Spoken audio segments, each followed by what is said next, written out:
thank you for having me here today. I just want to share a little about my life and why I'm so excited about future. I'm coming from a scientist background, so I'm coming from kind of a technological perspective. Okay. I think this time is the most exciting time to be a scientist and to live at this time because as Virat say, we need an exponential solution, and a lot of the exponential technologies that did not have a lot of impact before are starting to have a measurable impact. AI, renewable energies and stuff. Right now, you talk a lot about energies. Solar power is the cheapest energy, period, and we are reaching peak coal demand already. So the demand will come down. So that is a more optimistic view, and that's how the technology is. Usually, the technology exceeds, and then the business follow, and the policymaker comes after. And then and I tell you something. Since 18, I realized what I wanted to do with my life. I was quite philosophical about it. I was born in a quite well-off family. I thought, what's the point of being born? Going to Buddhism, going to a lot of stuff. And I say, life's so boring. Just born and just wait to die. And you have to compete in good university, after compete to be rich. And I don't want to have any of that. So I was looking for something more spiritual. And I found it. I think I do get a lot of happiness when I see new technologies helping people. And I thought I want to spend the rest of my life help to work with technologies and commercialize it and empower people to see that the world is a really good place to be in. So I planned my career since 18, what department I would join, which company I would work for, and what I would do. So it's really important that everyone start to get, at Singularity University, we call it MTP, massive transformation purpose. What are you in the world for? What legacy you want to leave behind? And what will you want to wake up every day doing? Yes, and I found it since 18, so I was lucky. And I wasn't a good student before because I have no motivation. I don't normally share this, but I'll tell you anyway.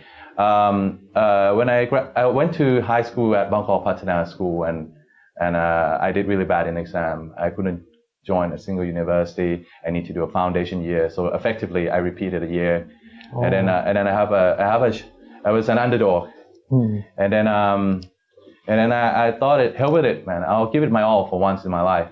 I start to believe in myself more because it's all started when I was really young. A teacher told me that you're so dumb.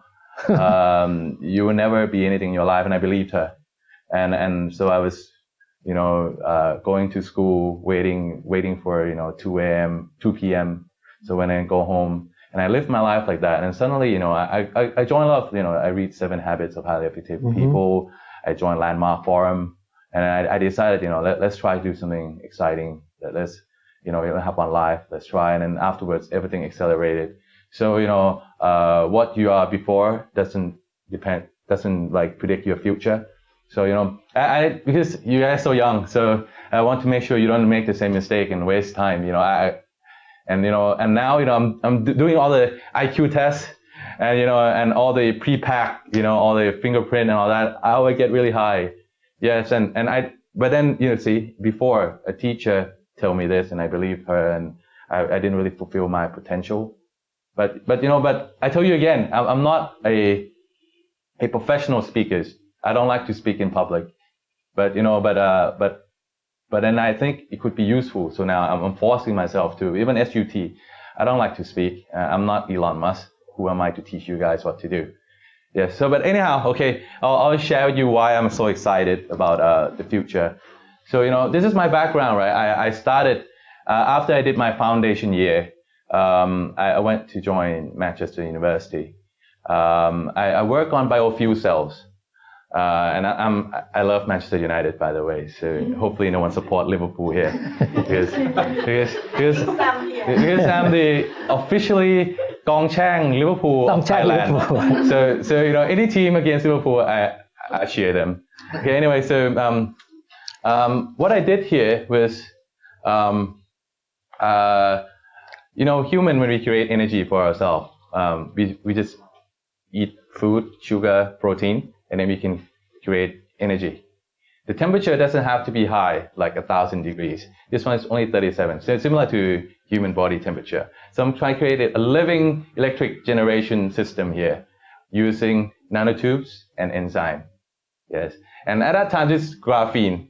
At that time, my professors at the physics department of Manchester, we were working on graphene, and he got Nobel Prize in 2010, I believe. So I was in his class, and it was really inspiring. And afterwards, I got scholarship to go to University of Tokyo, working on drug delivery. I was the only one who was doing bachelor degree, just graduated. Everyone else was PhD, first year, second year. So I was the youngest and a non-PhD student to be joining this. And afterwards, I got awarded. The professors come and ask me, it's like, we want you to stay. You're exceptional. Can you please? The reason I'm telling you this was so you can see, right? Someone who failed, and now I don't want to brag, but once you try, amazing thing happens. And I only say it because so many young people were here. If it's just all the senior board members, it's just like, yeah, I was here doing this. So I hope it could be some learning for you guys. So I designed this ball with all this self-assembly chemical, PEG, PIC is polyiron complex dome, and this thing is a smart molecule that will take the cancer drug and deliver it to the cancer cell. Because if you see chemotherapy, people get super tired because it kills everything in your body, every fast-growing cells. But this will deliver it to the cells, cancer cells, so you don't kill every healthy cell. So some people die from chemotherapy, but not from cancer because they get so tired. So that's what I did in Tokyo University. And I put cholesterol here to try to stabilize the molecule some more. So you see, I was really deeply technical, but it was planned too, because I realized for me to help commercialize science, I need to have an experience throughout the spectrum. Basic science in physics, a little bit more of applied and bioengineering, and all straight to engineering, policy. I was in NIA too, National Innovation Agency. And now working at a company, doing IPO, and now I just invested, our group of company just invested in a blockchain company. We're doing Bitcoin exchange and doing ICO. So now I'm quite complete in terms of the kind of a spectrum of knowledge. I'm not really good at either one of them, but I know enough to know who is good and actually help people to do it. So I planned this. This is not a 1 year thing. I planned it for 10 years. Because this is where I want to be. So it's really important to have a map of where you want to be and slowly plan towards it. Because anything big and worth your life, it doesn't take a year. It's a marathon. Yes. So and after it, I went to Cambridge. I was part of the Cambridge MIT Institute. So it's a joint program between Cambridge and MIT. Before we used to have classes in MIT as well. But my year was the first year they stopped going to MIT, but then we have professors from MIT coming from here and teaching us about commercialization of technology. So the first year I did nanotechnology enterprise, and second year I did technology policy. That's when I learned about system dynamics and real options and complexity sciences.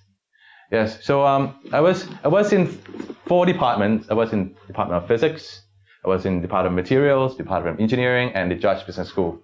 And I work with those two, and I during free time, instead of partying around, I already have my goal. I want to learn how to commercialize science. I consulted with Oxbridge Biotech Roundtable, and iTeam is the commercialization framework from MIT. So during free time, instead of going drinking, I went for them consulting on top of the work. Because in Cambridge, professors say, you have so much work. Do not take an extra job. And I ignore them. And I was struggling a little bit too, because that much work. And not only that, because Cambridge compressed everything to a year. So in the US, it's 2 years. So my friends during the course mate, they were from MIT, They were from Stanford doing their bachelor degree. They struggle as well. That's how much work there is. But then I realized this is the opportunity not to be missed. And I learned that, how Red Bull say, you should not drink more than 2 Red Bulls. I had like 10 just to make sure. So you don't die from it. So don't get scared. Yes. And then this is a company that I consulted. The most famous one would be if you use Apple, you have it. They're the company that designed the low energy processors inside your iPhone. So low energy. So this one is they make the best processing power per energy unit that's being used. So they're much more advanced than Intel in that regard. Yes, and BioLine is a bioreagent company. AQ is the microfluidics encapsulation company. So I consulted for all of them during my time at Cambridge. Yes, so that was Cambridge. And after, when I came back, I worked for Mattel, a toy company. If you know, because I was throughout my life, I have been really lucky to meet a mentor, really successful businessman, and they trust me. At that time, I was 21, 22, pretty much your age. Yes, the president asked me, this new technology, gas-induced semi-solid, is it a go or no go? It's up to you. It's your choice. And I was like, hey, I'm only 21. And he's like, but you are the only material scientist in the whole of Mattel, Thailand. So I did a presentation to the board, and I recommended them to go ahead with the project. So it helps Gisco, a Thai company with a world-class technology, to move on to the next step. So they get the first funding. They start to, So I know Dr. Jesada really well. He's also my hero, my mentor. Yes, and I've seen him grow from zero. So now his company made 100 million last year. The profitability was 60 million, Yeah, so what can you do? Yeah, apart from sell drugs, I don't know how can you be that successful. So afterwards, I got into management training track of Procter & Gamble. There were 1,500 people applied. I was one of the 20. And in my batch, there were 7 gold medalists from Chula, from that. So we were quite good. And I graduated top of my class during Manchester as well. So, we were one of the really smart people. And it's like one of the really smart batches of P&G. And we work like really well. We have no ego. We don't need to be the best. We help each other. Even now, we still keep in touch after we all left. Yeah. Anyway, so when I was at Procter & Gamble, I worked on control charts. Yes. So how can you do predictive maintenance? How can you know your machine is about to fail? Coming into factory settings, usually you know something wrong with the machine when you start making out of spec materials. But now we use stats. Each machine will have its normal distribution. When you want to cut a thing 1 centimeter wide, sometimes you have a little bit longer, sometimes a little bit shorter. You cannot cut exactly 1 centimeter. And if you see that parameters, you can see the normal distribution. And once that normal distribution start to change, that means something is influenced the system. But then you go look. So I self-taught myself statistic. I self-taught myself JMP, a statistic program. I talked with the programmers about how we can directly pull the information from SAP and make it into a graph. And so now I was the first to try to implement the predictive maintenance at Procter & Gamble. At that time, I was around 24. Yeah, so I led this. So I was there at night looking at the graph.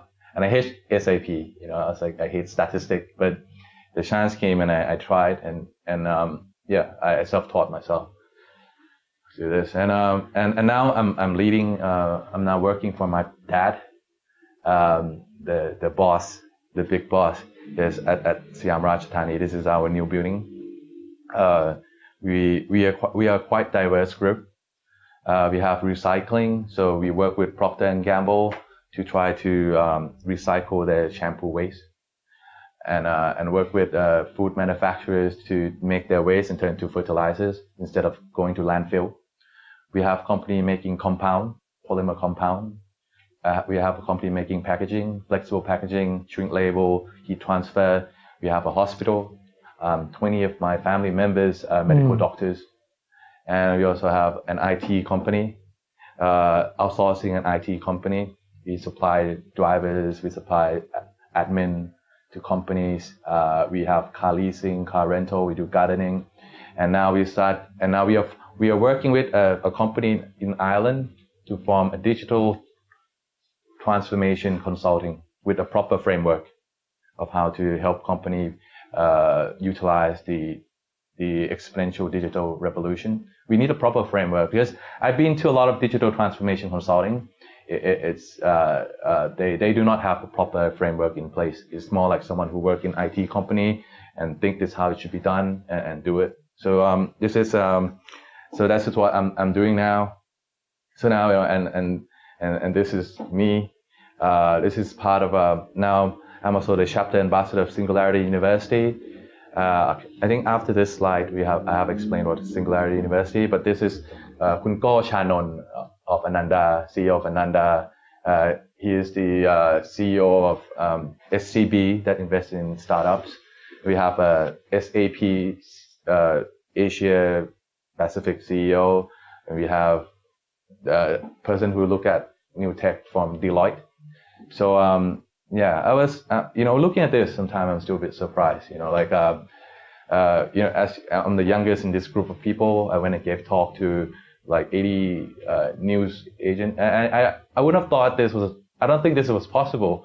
You think about it, I failed in high school, and now I'm with all these guys who are like 10 years older than me and who are really successful. So I think you need to really believe in yourself, and things will come. Try your best once the opportunity comes, and you need to stay humble, really. And I'm not saying this because when I came back from Cambridge, I was quite arrogant actually. And then once you learn, once you're humble, you really work really hard, and then people like Kun Virat will give you an opportunity, and that's really important. Yes. And okay, so Singularity University is we're a think tank, right? The climate change, poverty, water supply, food, all that. It's a global grand challenges. And before, it was not possible because the technology is not ready to let us solve it. But now we're at the intersection. So the two founders, he's Peter Diamandis. He runs X Prize Foundation. So it's like a prize incentivized model to give money to people who solve grand challenges. So winners will get 15 million. And his challenges range from cybersecurity, education, food, healthcare. So he's the guy who wants to drive change. And on the left is Ray Kurzweil, Director of Engineering of Google. He is one of the first person who pioneers artificial intelligence. So they're forming, with all these technologies coming, how can you get people to start working on it, using it, educate them about it, for people to start solving grand challenges. And solving grand challenges, it's also a really good business opportunities too. If you are solving a billion people problem, so we are trying to inspire other people to do it. And then I'm happen to be the ambassador for Thailand and trying to spread the news, everything. So this is all the grand challenges that we're doing. Just saying the chapter which I'm the leader of in Thailand, our formal partnership with SU. Right now we have over 100 chapters now. I think it's 117. We have over 30,000 alumni who is working on exponential technology. So, let's talk about exponential technology. Like before, we live in a world that's local and linear. We haven't had the brain upgrade since 10,000 years ago. So we're really good at thinking in a linear way. Yes, but Kun Virat just say earlier about system dynamics, systematic thinking. It flows here, it flows back here, add to the flow. It's really complex. We're not good at it. We tried with the global warming model, with MIT student and Cambridge student, which we meant to be quite good. And we got it all wrong because we are not really good at thinking in a system dynamics, exponential fashion. before then, not everything is interconnected. Everything that affects you is in your walking distance away. But as you know now, it's global and exponential. Everything is interconnected. Everything that's happening in North Korea will influence what happened in Thailand. Stock market, everything, and you can see with Jeff Bezos inflating stock prices. He didn't build an extra factory. He didn't build anything, but the news, the expectation, the optimism of his company can make his wealth fluctuate really high. Yeah, so just a thought experiment for you to try to understand the magnitude of the exponential tech. If I ask you to walk 30 linear steps, right, and you say one step is around 1 meter, you would think 30 meters. You usually guess right where you'll be around about. But if I ask you to walk 30 exponential steps, as in 1 step, 2 steps, 4 steps, 8 steps, right? 30 exponential steps. The guess is, for me, I thought at most it would be to Japan, right? Even though I'm mathematically trained, but I could not be more wrong. Those 2 times incremental increases is the same as our processing computer performance, double every year in transistors. And some of the exponential technologies, usually some of them increase much more than 2 times per year. And I will show you. So, if you look at it, if it's 30 exponential step, you are 26 times around the Earth, right? As regard to 30 meters. So it's something that's really hard to imagine. That's why I'm so optimistic about this. Because the new technologies that's emerging are doubling in performance or more every year. Yes. So, as you can see, this is a little bit more like technology policy kind of thing. During the first step of a new technology, it'll be deceptive. People would think the performance not there. It will not do anything good. For example, the first solar energy, right? You thought it's too expensive, no one will use it. But once it reaches this crossover, it will exponentially increase. You see this in many industries. I have some example for you to see as well. And and usually people overlooked it. For example, the digital photography, right? At first, it was quite bad. Big gap between the current technologies and digital photography.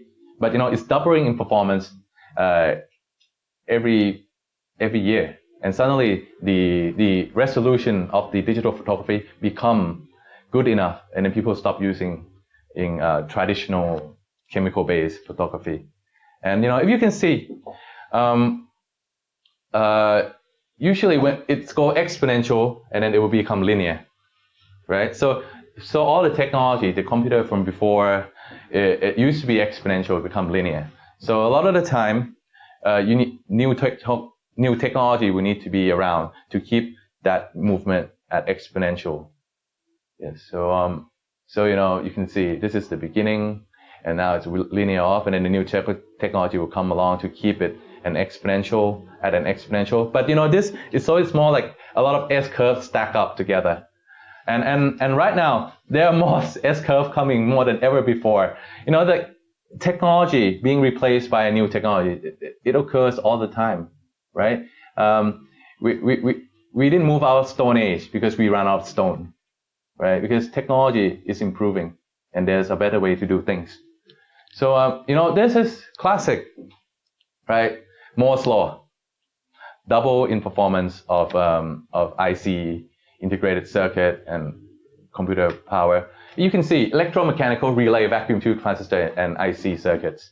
Those are different technologies, but they stack up against one another, so it's a serial S-curve. And with this, faster, cheaper computing power, you start to have new businesses. Network and sensors, AR, VR, AR, VR. Imagine, instead of processing an image just here, you have 360 degrees. And then with blockchain, you need a lot of computer power to break that cryptography. And even now, blockchain is improving all the time. I started to study blockchain deeper, like 2-3 months ago. And when I start to understand it, there's a new consensus algorithm distributed ledger called Hashgraph, which is work on a different method from blockchain, but much faster. So they can do, blockchain is slow transaction speed. But if you use Hashgraph, you can have 500,000 transactions per second. So it's improving. The computer scientists are working really hard. And sometimes I just want to tell you, hey, slow down a bit, I can't catch up. And AI too. Ray Kurzweil told me, I met him in LA. Google are making breakthrough in AI that they thought last week was not possible on a weekly basis. Really? Yes, Ray Kurzweil said it. So he wouldn't tell me what it is. I thought it's some secret Google is doing. So, with all this in mind, right? And now new materials are started to be designed by AI, not by scientists anymore. Right? I myself, I'm not just a speaker. I do work in those exponential tech. For example, invest in Bitcoin exchange and ICO company. And I also work on AI now, with Olympiad students who got gold medal, silver medals. So I was in first round Olympiad as well. I'm working with them too. So I can see those changes. So I'm coming from a technological perspective on this, and it's really optimistic, I can tell you. I don't think we would all die. I think we will solve it, but we need everyone to help. Yes. So and you can see this wind power energy cost is dropping down, and it's not dropping down. It's dropping down exponentially too. If you look at the axis, the y-axis is 1248. It's not linear, so it's dropping down really fast. So and it's a combination of material science, corrosion resistance, and offshore engineering that bring it down. And now you have a turbine that's like 50 meters long, catching the wind. And you can see it in solar energy. That's the graph you really like. 250,000 price decline. And you see this again, this is exponential. Yeah, like it's multiplied by 2 each time. So it's not a linear graph. So it's dropping down really deep. So now it's cheapest. The crossover starting now is the cheapest energy period. Gas power plant, there were gas power plants being designed and built in India and in China. 10, 20 of them, they cancel it to build solar energy. Really? Yes. And right now solar energy, now we're using polycrystalline silicon or amorphous silicon. And there's a more efficient one called gallium arsenide. And also there's some team developing perovskite crystal that bring the efficiency up to 40%. So that will bring the price down even more. Optimistic. And this one is the EIA for battery price, right? EIA is the energy something department of the US. Right now, Tesla bring the price down than EIA thought was ever possible. Right? This, the EIA, how many PhDs from MIT, from Stanford or whatever, how many MBAs, how many policies? They got it all wrong. So now Tesla is successful doing it, bring it right down to that price. Because battery is an essential component to full electric economy because you need to store it somewhere. And also, Ajahn Warawat, he's working on supercapacitor. If you don't know, battery and capacitor do have its pros and cons. Battery can store a lot of energy, but it's slow at charging and it has low charging cycles. So if you use your mobile phone, you usually it lasts after you use it for 2-3 years, the battery start to run out really fast because the charging cycle limits is around 1,000 times. So 365 times 3, they usually get for 2-3 years. But supercapacitor is 100 times that, 1,000 times that. It's in 100,000s of charging cycles. You will have a battery that remain at high capacity for a longer time. And also, but then with capacitor, it charges quick, a lot of charging cycles, but it doesn't have high energy density. So you need a big supercapacitor. So Ajahn Warawat, he got into a front cover of Nature Materials which is one of the most highest impact journals in the world. He's working to change that. He's working to make supercapacitor store energy at similar densities to normal battery. So another optimism, a Thai guy. Yes. And this is cost per genome, right? This is Moore's law.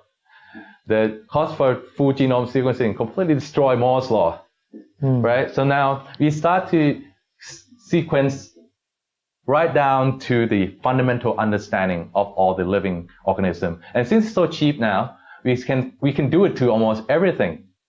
And so this is my own optimism. And actually, it's so cool how you talk about Watson and Crick. They were at Cambridge. They were at Cornwall and Keys College, really close to where my college is. And also Craig Winter. Craig Winter is now doing a healthcare firm now that I'm also working with to license it to Thailand to work with our hospital group. Craig Winter do a full genome sequence of everyone plus full body MRI and correlate this genome sequence equal this MRI to understand to do calcium score, to see your risk of having Alzheimer's, whatever disease, you name it. So you can do more of a predictive rather than, oh God, I got cancer. Oh God, I'm going to be in Alzheimer. So you can slow the symptom down. So you see, even human health, we are so advanced now at understanding, and it's the combination of biology, genome sequencing, and AI. Because they're using AI to correlate genome sequence with physical attribute. Yes. So you see, with all these exponential technologies, you can see company growing really fast. Right now, for a company to be a unicorn, it takes much faster time. Amazon took 10 years. Microsoft took 10 years. Amazon took 4 years. And Magic Leap, less than a year to be valued at $1 billion US. Because you see, the world are interconnected and they're using exponential technology to scale. Magic Leap is using VR. Yes, VR is going to be the new exponential tech that will change the world. It will change the way we think about traveling. And right now, X Prize, Peter Diamond has just launched an X Prize avatar 4 months ago, and the 15 million US dollars prize was sponsored by All Nippon Airways because they think that would disrupt them, right? If you have a VR with a haptic suit that you can go to Japan, go to New York in 1 second, do you really need to travel there? Right? If I can wear a VR at my home, you came here and do this presentation, and you see me like this, I'm not touching you. Do I really need to drive here? You see? So, you see, a lot of competition are coming from outside. And with Elon Musk, a rocket company, who would have thought a rocket company would now be competing with a telecommunication company after he's sending a network of 4,000 satellites, beaming 5G speed internet, borderless, and how are we going to collect tax? How can we block this guy, right? So now a rocket company is going to compete with telecommunication company. So so disruption is now coming from places that you never thought was possible before, and also, but then it's bad for the big companies, but it's good for consumer. Yeah. So overall, it's still an optimistic thing. And, I want to talk about this. Yeah, this is a good one, right? Yeah, because technologies make something that's scarce become abundance. For example, before genome sequence, before it was only for the rich. And now it's like 1,000 baht, 1,000, 2,000 baht. And it will be lower. They think, Raymond McCauley, who is a faculty at Singularity University, expecting it to be the same price as hamburger in 2 years' time. Yes. So you see, this is a really good example, and it's a slide I took from Peter Diamandis, right? Our king, when he went to visit Napoleon III, he get to eat his dinner on aluminum plate because at that time it was more expensive than gold or silver. But then from our development of technologies, extraction from bauxite, it's become so cheap that now we lining our window frame with it. Yeah, and it worth nothing. Same with electricity, same with light, and same with international call. You know, now international call is free. Right. Before, during middle school, I was in Australia, and when I call my mom, it's so expensive, and now it's free. You see, so technology is a good thing. And and now 3D printed house. I know you guys work on 3D printed technologies. 3D printed technologies enable us to do some structures that the subtractive manufacturing was not able to give before. And now right now we can print this house in one day at $10,000 and I expect it to be $4,000 per house in a year or two time. So you imagine when there's disaster, you need to build a house. That's how fast we can do it. You see, so it's bringing abundance and care, and this is also a team at Manchester University. Don't you think it's weird that we have drought when 3/4 of our surface area water is ocean? It's because we cannot find a good way to filter out the salt. A cheap way to filter out the salt. Right now we have diaphragm system. We have a big company in Israel doing desalination. But with this graphene, it will make it cheap enough to do it and actually help people. So water will not be an issue anymore. Yes. So I think this Professor Ragu. Yes. So and also this is clear. Internet connection is really important. It's important in a way that it will power our IoT, Internet of Things, and also it will help us to be able to make VR work because the data is so high. And at the same time, with internet connectivity brings education. And I think right now, Africa, after this is launched, before you want to have internet, you need to have big cables running around. And if it's beaming from satellite, that means Africa will skip a revolution.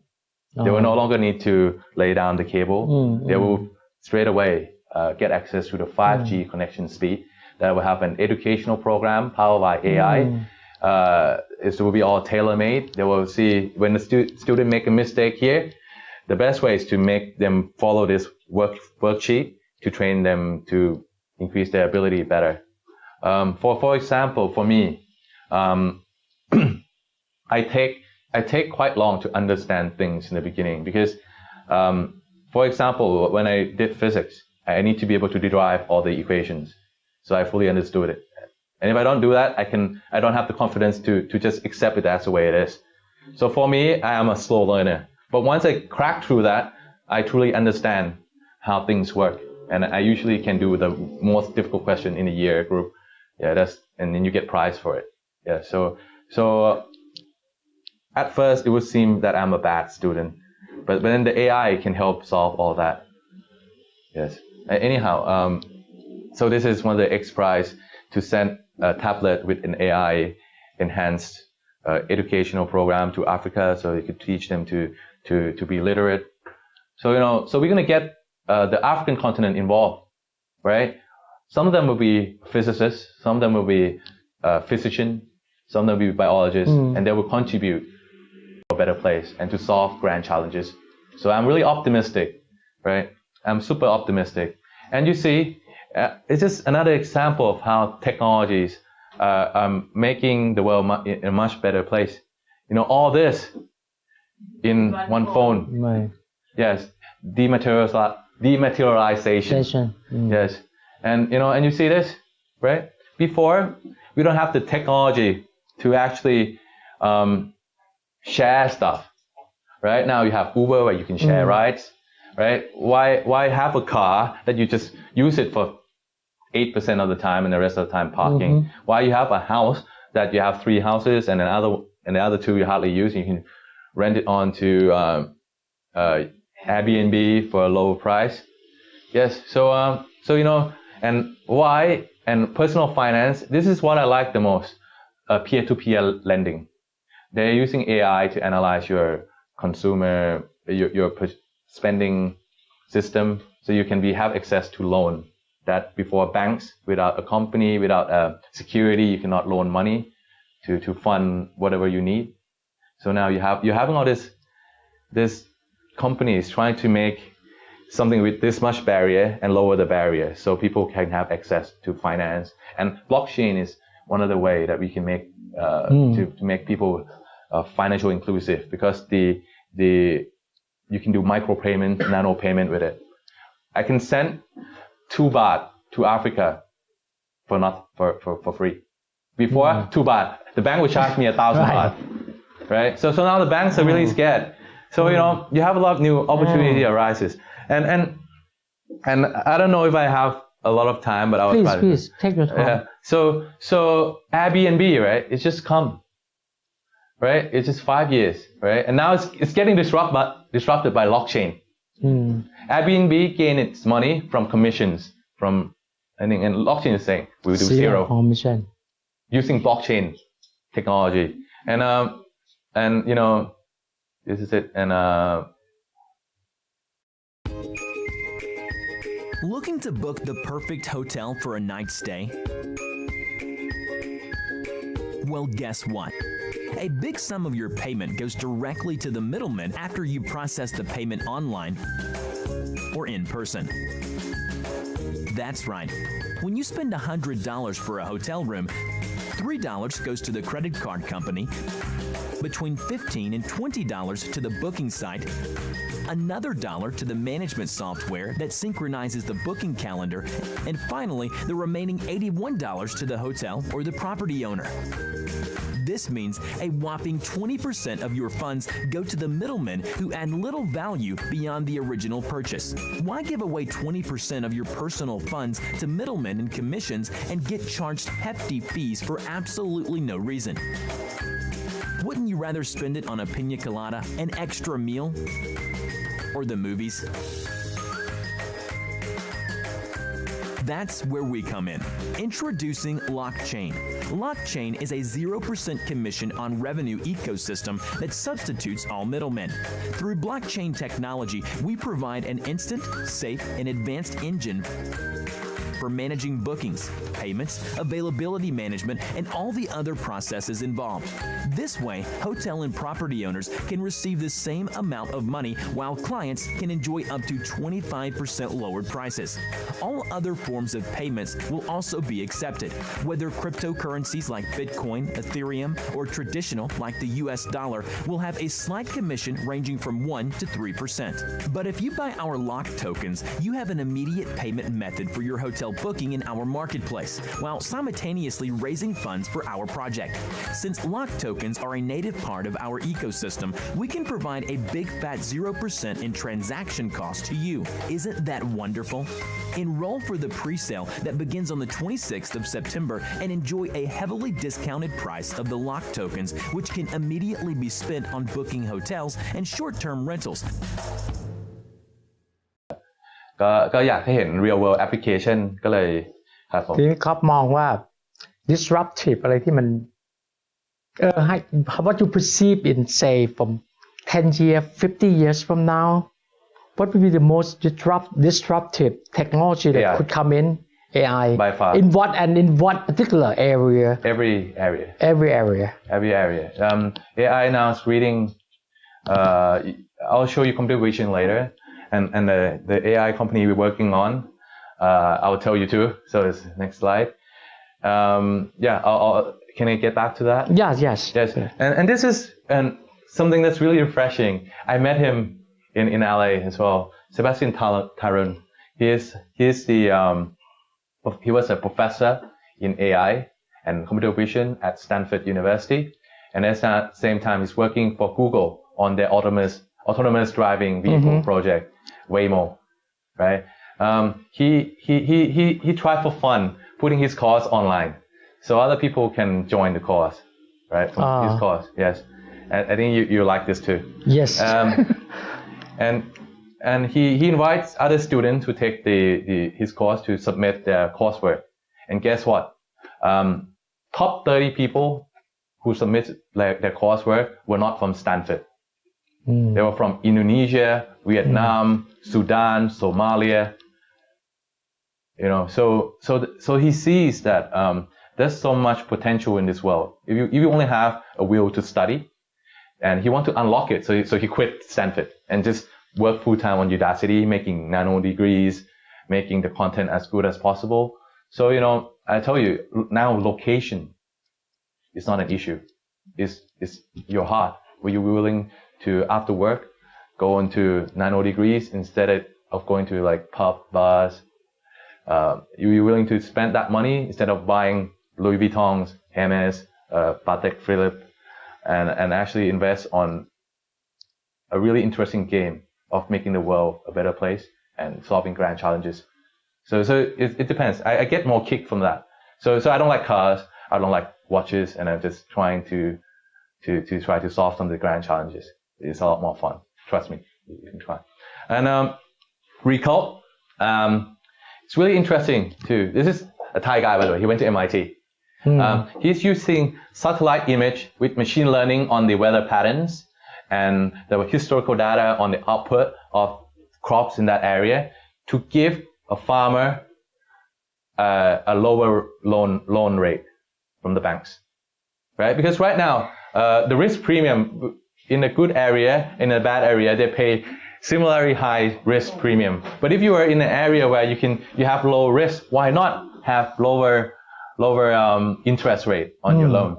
So they're working on that. Really interesting. Really cool technology.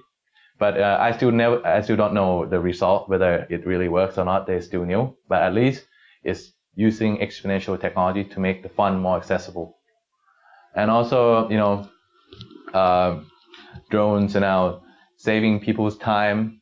And this one is drone that's used to fly over solar panel and see which solar panel is defective.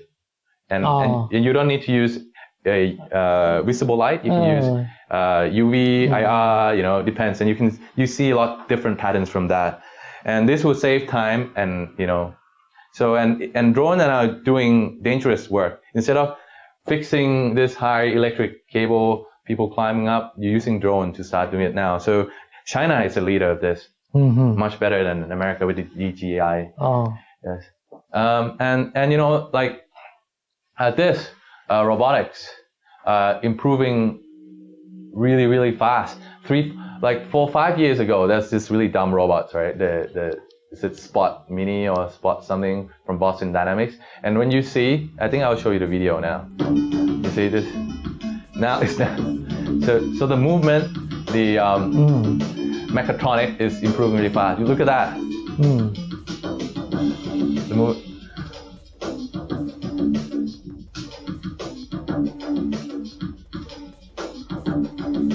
Yeah, this was before, in 2009. Less than 10 years from that. Yeah. But scary thing is, what happens if they use it for weapon? Why? The drone for weapon. This kind of robot for weapon. That's why a lot of companies now are trying to get a treaty being signed that do not use AI and robot as a weapon. See, this now is a little bit better. It's a little bit better, but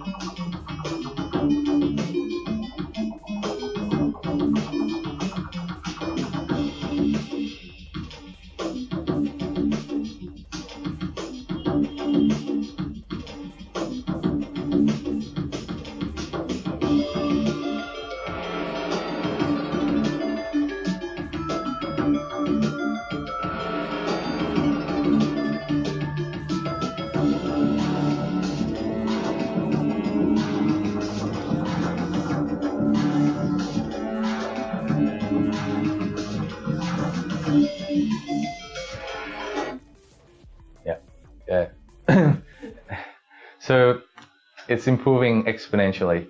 And there was one video that you can open doors as well. You know, it has guns, you know, and running, chasing after you with AI. And there'll be one video with computer vision at the speed that this thing recognizes objects. And now I also know of a company called TrueFace that can use image to analyze who you are. Once you teach it, this is the target. This thing is quite pinpoint. and it can have, anyway, yes, it's scary. So this one is just telling you that, a lot of companies now are now using machine learning to analyze that this DNA equal this DNA equals smart person, this DNA equals someone who's going to die of cancer. So now they're using AI. So I'm saying a lot of new technologies, exponential technologies, are complementing one another to make a really fast impact. Yes, and this one, CRISPR-Cas9 is a protein found in bacteria. It's naturally used to defend itself against virus attack. When a virus attack, they put a DNA in, and DNA start to ruin the function of bacteria. So bacteria have this protein with a guide RNA. Guide RNA will make sure it recognizes that bad DNA and destroy it. So it's really specific. The same chemical in bacteria used to defend itself to eliminate HIV in white blood cells. So when white blood cells there, virus infected it, inserting a part of its genome sequence onto the white blood cell DNA, and start to make white blood cell reproduce more of the virus. We can get CRISPR-Cas9 in to find where that location is and cut it off. And the white blood cell is now healthy again. So you see, it's much better than normal antiviral drug. This is really targeted, really specific. And same with CRISPR-Cas9. I did cancer research before, and now the most recent thing they did was usually when we have cancer all the time, but then usually our white blood cell can detect it and destroy it. But sometimes to one level, it camouflages itself that our white blood cell cannot see where it is and destroy it. Right now, they taking white blood cells, use CRISPR-Cas9 to modify it so that it's smarter, and send it back into our body to destroy what was invisible before. So it's a much more targeted method than what I did. So I think cancer should be eliminated soon. Isn't that? Like how many years? I think with standard FDA, it takes tens of years. But now China, they just have no disregard for any of that. They just do anything. So maybe it will be faster. Because with CRISPR-Cas9, right? You can modify an embryo. This has been done before. An embryo with chronic diseases, a death sentence, an embryo with Down syndrome, destined to live a life of we call disability. They take CRISPR-Cas9, cut out that extra pair of chromosome out, and they can do it already. But now China is trying to do it with a live human with all the cells. They're doing it now. So for example, I have a muscular dystrophy that destined me to live to 30, and then I will start to lose control of my muscle. You can start injecting CRISPR-Cas9 to modify your DNA of a full-grown human. It's not fully done yet, but China is trying it, and then they will reach that before the US because they have no ethics committees and FDA passage trying everything. So overall, it's really I'm full of optimism about the future. Yes, and obesity. Right now, there's so many evidence, right? That let me explain. Microbiota. Before the paradigm used to be the healthiest human being is the one without bacteria, virus, parasite. That's not true. It's about how can you live in harmony. The mitochondria in our cells that's responsible for energy production are ancient bacteria that's got captured by our cell long time ago. So we have more bacteria cells inside our body than our own cells. So how can you live in harmony? And since now genome sequence is so cheap, they start to sequence everything in our body. Microbiomics. Biomics. Epigenomics. Yes. Yeah. So and epigenomics, we realize that an existence of some bacteria help to express some genes more and silence some gene as well. So it's not just only us; it's us and the bacteria. And our scientists are working on it. And they put They put guts bacteria from fat mice to thin mice. They got fatter, and the other way around too. And it's not only just physiology, also your cognitive. They took they take gut bacteria of a mice that kind of a little bit stupid, the obsessive compulsive disorder, and they put it in a normal mice. It starts to exhibit that, and so it's cognitive too. And sometimes they're actually I heard from Naveen who run a startup on this. He said that people think when you eat sweet stuff, you start to have sweet tooth because your habits start to say you want to eat sweet stuff. But he say it's the other way around, right? When you start to eat sweet stuff, the sugar-loving bacteria start to grow more, and it sends signals to you to eat more sweet stuff. So we thought we were in control of the bacteria, but actually they're in control of us. But now there's a lot of research being done on this. Yes. So so this is his kit. Obesity, diabetes, heart disease, Alzheimer's, mental health, autoimmune, all that are linked with microbiome. Yes. So we are going towards that way too. Yes. And also you said talk about this before, the lab grown meat. This is all the companies that are working on cellular agriculture. This one is working on egg whites. This one fish. Recently, we got Chojin Meat Project to come to Thailand last week. So instead of having to graze the land, use antibiotics, use so much water, you put in a reactor and you save everything down by over 90%. Yes, but right now the growth media is still expensive. But soon, people will start to engineer bacteria to produce the growth media, the price of water. So I'm optimistic on that. So you see, this is what it is, the lab-grown meat after it's being cooked. Yes, and this one is using AI to analyze X-ray and MRI images, and it's 50% more accurate than doctors, 50% more. And this is being said by the doctor himself, Daniel Kraft. He will be, if you guys join the Singularity Summit, Bangkok Summit, Daniel Kraft will be here too, talking about this. And then you start to have AI for hiring. So when you do interview, it will analyze your face. This it's called. There's a new study called not actually new, but. And what they tell us. They tell you emotion of the interviewer. Are they excited, disgusted, fear, happiness, and sadness?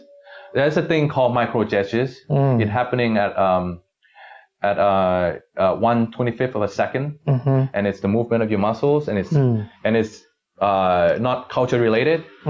It's uniform throughout all culture, and you cannot fake it. For example, one of the micro gestures is that when you're excited about something, your pupil dilates. Can any of you control your pupil to dilate? Yes, you cannot. So this is analyzing the face. For example, if there's this question for an air hostess, a passenger puke on himself, how will you solve the problem? Please say it. If her face show extreme disgust, extreme anger, maybe she's not the right person to become an air hostess. So you see some of the application. Yes. So and this one, I met them in Silicon Valley too. Is how can you put a person in to be digital? They're using AI to analyze the way you answer question, using AI to analyze the way you move your face when you talk. So basically, I can have a digital version of myself online. Yeah. So and this is some of the things you can kind of do. Sure. So they're using AI to map the image. So they use AI to study President Putin, all the videos, and see when he say this word, this muscle move, and start to generate this like image. So before, right, you used to say, I don't believe you, show me the picture. And now you know that's Photoshop, right? You don't trust the picture anymore. And towards the end, you start to say, show me the video. And now, what can you trust? Right. At this age, there's so much information. What you need to learn how to filter it. You need to know where's the reliable resources, and do not trust stuff passing around online. Yes. So I would get stuff from mom saying, do not do this, and I would have to go to PubMed or Science Direct to say the research from University of Minnesota, from Stanford, didn't mention any about this. It's really relevant. So you need, now it's, I don't know which one is harder, finding info from before where the info is really scarce, or now having all the info and actually need to filter out what's true and what's not. Yeah, so this is, exponential growth, also exponential disaster. This is the photos taken from analog. Once it reached around this time when the digital photography started to have enough resolution, people just quit really fast. And blockbusters as well. When the internet speed started to get fast enough to deliver HD, people start going to borrow from blockbusters. Yes, and stress again. I really like this picture because it shows that disruption happened long time ago. It's not the thing that's just happening now, right? This is the only 1900 in New York, and now within only 10 years, right. 13 years, you don't see horse carriage anymore. It happens, but now it's just much faster. So before you hear about AI, autonomous driving vehicle, blockchain, it's like, we have 5-10 years. Now I'm like, God, okay, I look at it every 2 months to see how it goes, monitoring it. Yes, and also with 3D printing. Before you need to print like a line, like a printer, and now I know startup DVS or something, they print 2D at the same time. They've raised it up in 2D. And I see as a physicist, I know that wave you can do superpositioning, and I think maybe you can print 3D at once, just by having two wave superpositions. It's high enough to cure some region. So maybe that'll be faster than current die casting or plastic injection. But yeah, you can kind of see. So and this right now, this is the website of a bank in America, and this is all the startup using blockchain AI technologies to try to take shares of the banks. That's why the banks are now so scared that they start to do their own startup. Yeah, because they seeing this. Everyone want to debundle a bank. Yeah, yes. So you see now banks are so scared, and they even got so scared that they make our money transfer 0%. Because they have no choice. Yes. So I like it. I don't like banks. Yes. So it's kind of like that. So the giants, and then and you have all these startups everywhere using the latest technology, and now and autonomous driving cars. You see, autonomous driving car, you have levels, right? So level 5 is the full automation. Right now, all Tesla cars have hardware to do full automation. It's just a matter of regulation. And if you question how fast, how much more superior it is to human, you see this video. So that's how fast they can recognize objects. And they're using this technology, computer vision and AI, to power the autonomous driving vehicle. Yes, so I think you get the point of how fast it is. Yes, and also, so now I'm going through all the technologies, really interesting technologies. If this is one of the really interesting, because Hyperloop would be faster than aeroplane. Right, and it will go right into the city center because you don't need to have all this landing area and stuff. So people will be willing to stay further from the city center. So together with autonomous driving vehicle from before, land price in the city center would drop for the first time. And I share this thought with Kun Go Chanon too. So Kun Go Chanon will no longer put his emphasis to buy land next to the BTS station. And once there's autonomous driving car, the traffic will be less. Yes, because people making mistakes and the traffic flow will be more coordinated. using AI or the central computer. How long will it take from here to Chiang Mai with using Hyperloop? Oh, wow. 20. Because it's going at 1,000 plus. So it'll be 40 minutes. 40 minutes. Mm-hmm. And you can see Sydney to Melbourne 54. And Right. but then the thing that's even more interesting, this is still not a leap, right? It's almost the same as a plane. But then if you think about to Chiang Mai, you need to go land on the airport, and then you need to transit to the city center. This is right in the city center. Right. Yes, and if you look at this, Uber Elevate, right? I met the product director also in Silicon Valley. The regulation they're doing, this is a drone, helicopter drone, Mm-hmm. right? Now Ananda is making sure all his buildings will have a place for drone to drop, so he can get a little money from profit sharing with Uber for letting them park and pick up passengers. The regulation and the process is going through, all the lobbying is really far now. So in California, they will start to have this within a year. Mm-hmm. Yeah, so it's really fast, and you cannot imagine. You thought it's sci-fi. Now sci-fi is coming fact for being reused. Tesla technology. Max speed. 27 Mach. Kind of like, wow. Everywhere in the world in less than an hour.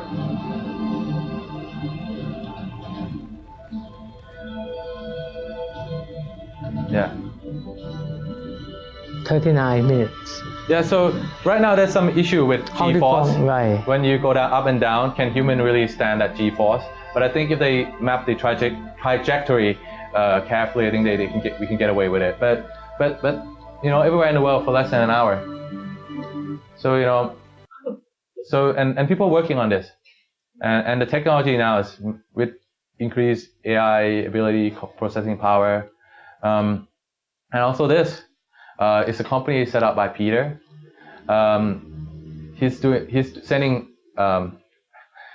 droid to mine in asteroids. So right now we're using a lot of rare metals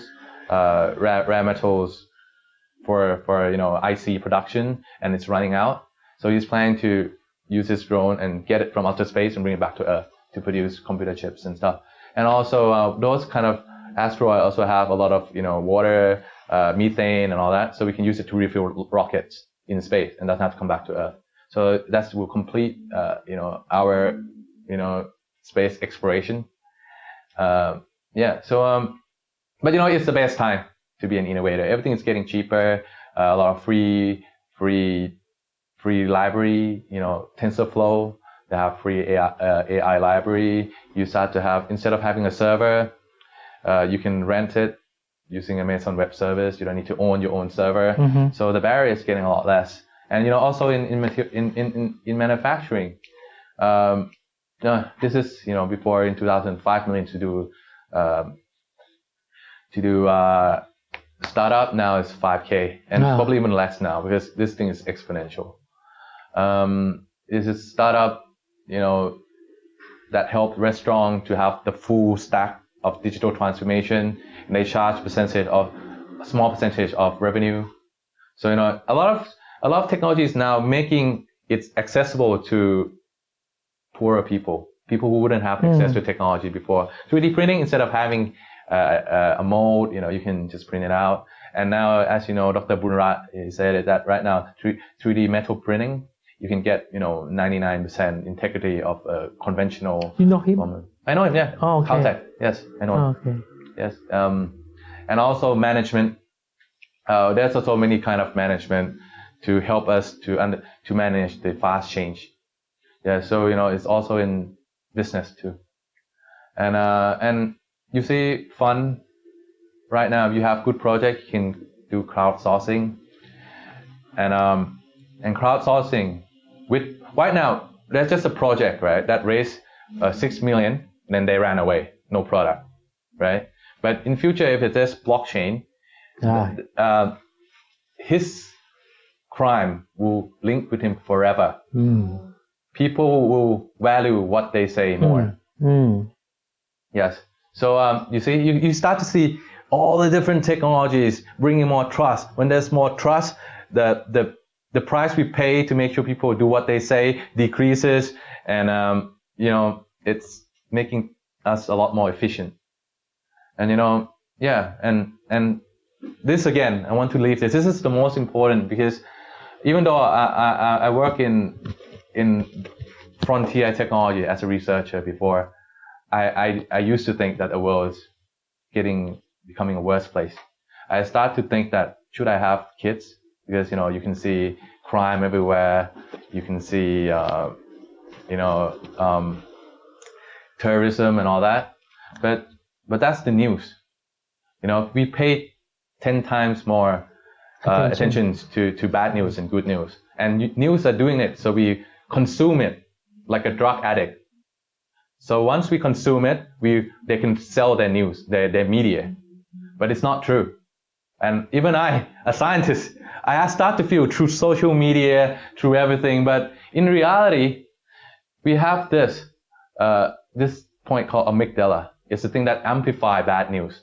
Because before, in a local and linear life in the forest we live, you need to pay more attention to a fact that there's a tiger near your area than a nice tree full of apple ripening. But now we are not in that forest. We don't have tigers or lions chasing after us. We don't need that part of our brain anymore. So you see this. I took this from various sources, OECD, UN. Poverty is going down really fast. Child labor in decline, mortality rate decrease. All these diseases are being eradicated through our technologies, through the vaccination. Homicidal rate drops. Average year of education increase. Literacy rate also increase. And fatality due to mobility decrease. And this will go down to zero after this autonomous driving vehicle. So there will be no more drunk driving or slapping during the drive. And natural catastrophe, we respond to disaster much better, much faster due to interconnectivity. War is decreasing, life expectancy increase. I think I provide enough evidence that we are in a much, much better place than before. And with the exponential technologies coming on board, and the technology is making more people become inclusive of the technology. Before, I do feel that a lot of technologies are made accessible only to big companies. And now it's becoming dematerialized, demonetized, and it become more accessible to everyone. So it's up to your imagination now. A lot of innovation now are frugal, are made to be cheaper and more accessible. Yeah, so I think before the technology make the gap between the rich and the poor increase, but now there are more technologies to bridge that gap. Yes, but then again, I also think that Amazon and Google, being so much more advanced technologically than everyone else, they will dominate the world, just the two of them. And but we need to see on that. Yes. So it is just how this slide is designed to talk to academia, to see how me as like ex-academia and now capitalist, how we can work together. Just telling them what I did during the time at Cambridge. All this are what we do, and it's basic really. It's the devil is in the details. Everybody knows.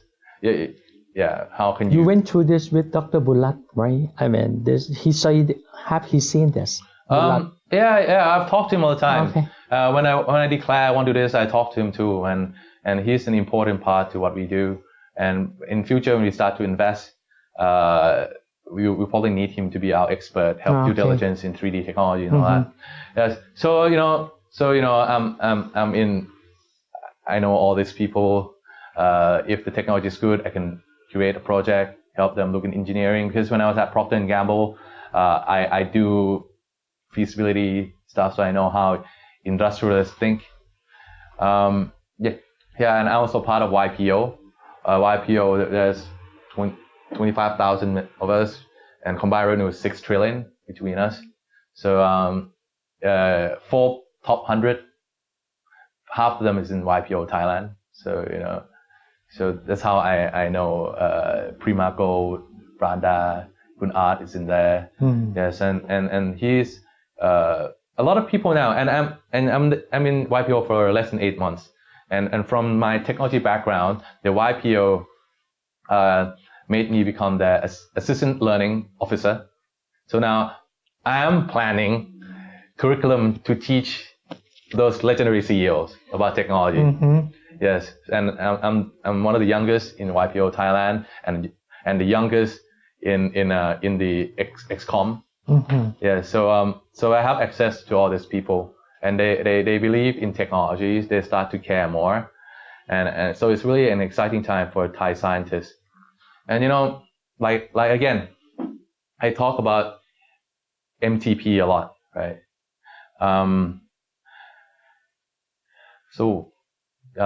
What legacy you want to leave behind? Once you can do it, you have purpose in life. I think the greatest gift someone can give, even a company, is to make sure that their students, the employee found the MTP. I'm more happy if my staff find the MTP and realize that my company is not where he can fulfill his MTP, right? And he go out and he work for someone else and then fight that grand challenge. I'm more happy that way than he coming every day wishing it's Friday in the evening, right? And the interesting thing is that people do not get inspired by the past or the present, right? You can see this thought experiment really well. People are more happy on Friday evening when they're at the office than Sunday evening when they're at their home resting, because we get inspired by the future. And the only reason you can get inspired by the future is to find your MTP. What are you good at? What you want to do for the rest of your life? And what cause matter to you? So so I found my MTP during 18s, and I slowly working my way towards it.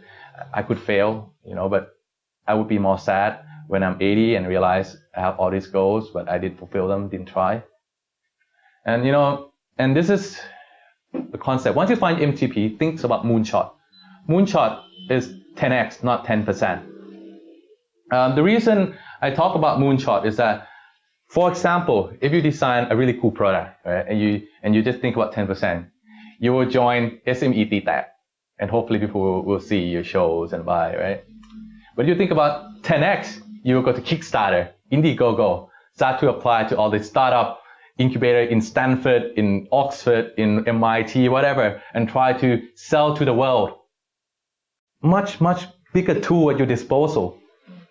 And look, I've been involved in so many business. I actually created a company that failed within 2 years too. I'm not an overly optimist and thinking you will get 10x, but reality will turn on longma. Maybe you will get 40%, 50%, but at least you started all that tools available. So I challenge you to find your own moonshot. I challenge you to find MTP and have the moonshot that matters in your life.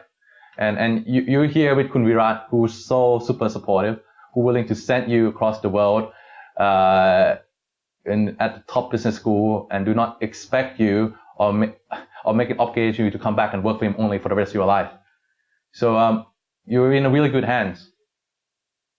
So so I want to tell you a few of my moonshots, right?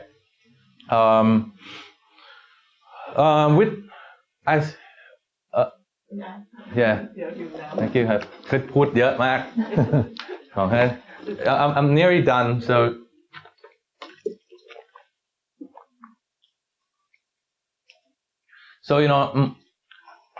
we can sense cancer from breath.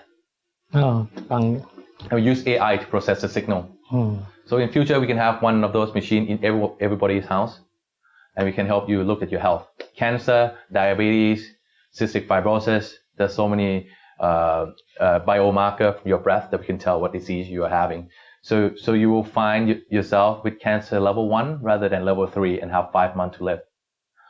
This is especially touching for me because I tell all the team members that our company means so much more than just detecting disease.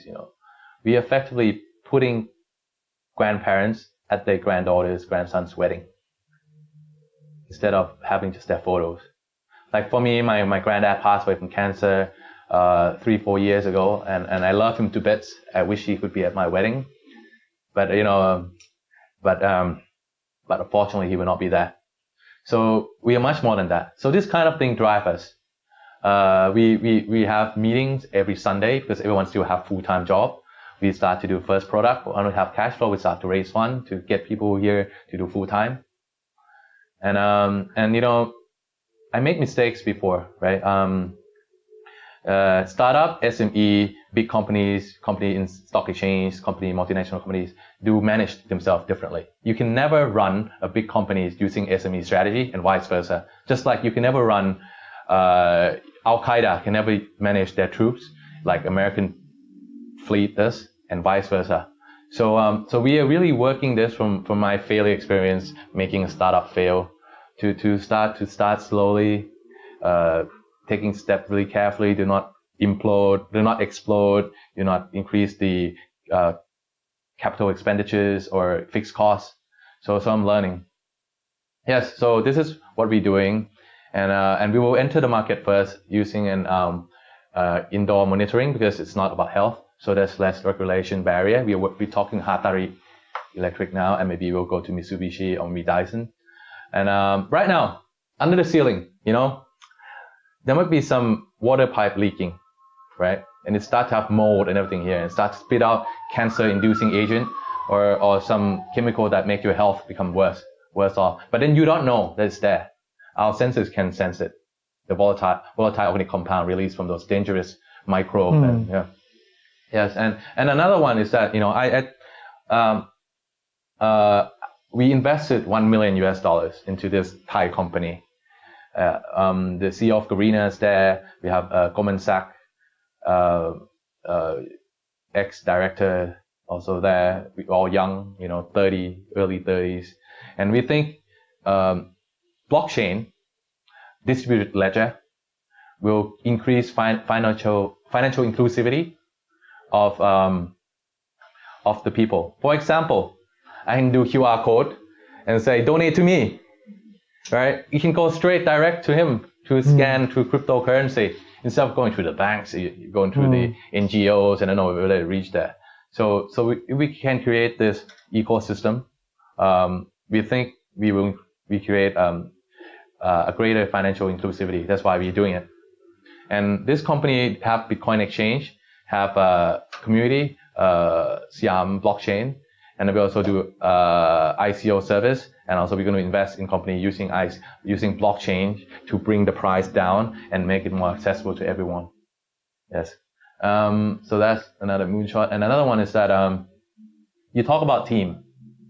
This is fund that we are trying to raise $20 million for, invest in deep tech in Thailand. So we are trying to do it two ways: invest abroad, bringing technology into our LP so they can use exponential technologies in solving whatever they want to solve. Another way is finding Thai startups and using our network, global network, and help to raise funds for them so they have money to pursue what they want to do. So we have a lot of VC partners, some of them 100 million euro and stuff. So if we invest, they can follow on, and we're trying to form an ecosystem. To be honest, it's really tough. Kun Kit run the biggest accelerator in Thailand. They outsource accelerator for Krung Si and Port Port is regional. Kun Bo both of them are คุณหมอที่เสื่อมสมรรถภาพทางแพทย์นะก็ they don't work as a doctors. They're more IT, and Kun Bo now went to HBS, Harvard Business School, and now working as a private equity researcher for Morgan Stanley. And then me, I'm an engineer scientist, so I bring more of a technological due diligence, and through my network with the Thai scientists, I'll use him to help diligence the deal. So we want to invest in more of a deep tech rather than marketplace, and technology that could solve the grand challenges. So maybe we will fail raising $20 million US. Maybe we will fail, but at least we try. And the team have full respect for one another. We complement one another. I'm more scientific than those two, and Kun Bo working in Morgan Stanley. she knows all this deal flow, know how to set up a fund. Kun Kit having all connection in Southeast Asia, so we can say, if you let us invest, we'll help you scale in Southeast Asia. So we all have bits and pieces. It's not like 1 + 1 + 1 = 3. It's a lot more than that. If 1 + 1 + 1 = 3, then why do we have to work together? Just stay apart, Yes. So I would like to end my presentation with this quote. It's the quote from Peter Diamandis again. So before anything, it's a truly breakthrough. It's a crazy idea, and we are being really crazy right now. AI in Thailand, not a chance, man. You guys are just a holiday spot. $20 million, not a chance. Who's gonna give you that much for kids? 3 kids playing business, but we try anyway. And if we can do it, then we'll be proud of ourselves. And so please remember this. Yes. So thank you for listening. It has been really long, and I'm in the barrier between you and lunch. So I would like to end here. Thank you. Okay. Thank you. Thank you very much. Yes, thank you.